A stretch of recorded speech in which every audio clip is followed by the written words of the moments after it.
Yayaman to. Yayaman to pa. Ito incheck ko. Pagbibilang ng pera. Yayaman yan.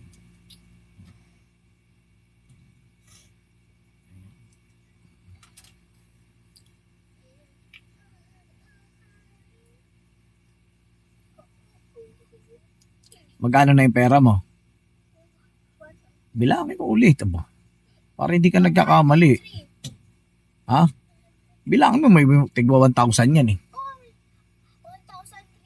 1,003, meron nga isang libo. Ilan yan ng tig 1,000? Eh nga, kung marunong ka magbilang. Hindi. Bilangin mo. Para malaman mo kung ilang piraso yan. Oh, yung 1, 2. Tapos 20, 20, 20. 500. Oh, para matuto ka magbilang.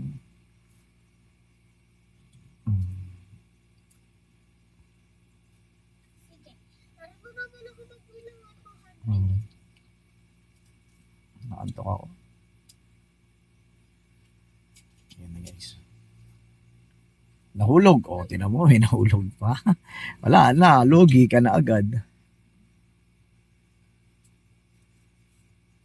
O, nahulog.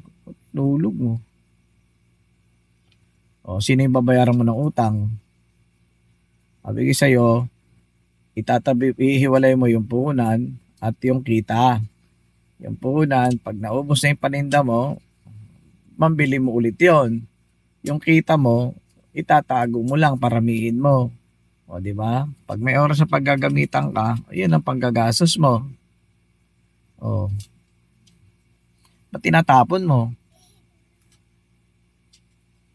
Hindi naman dapat pera yan. Dapat di tinatapon yan. Dapat inaayos ang pagbilang yan.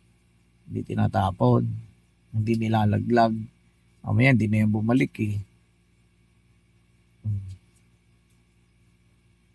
Dami naman yun. Ganyan ba karami yan ang binigay ko sa'yo?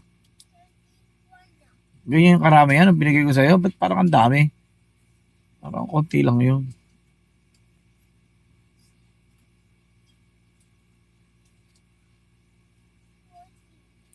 Dapat sa susunod, matututo ko magbilang kung magkakano yung amount.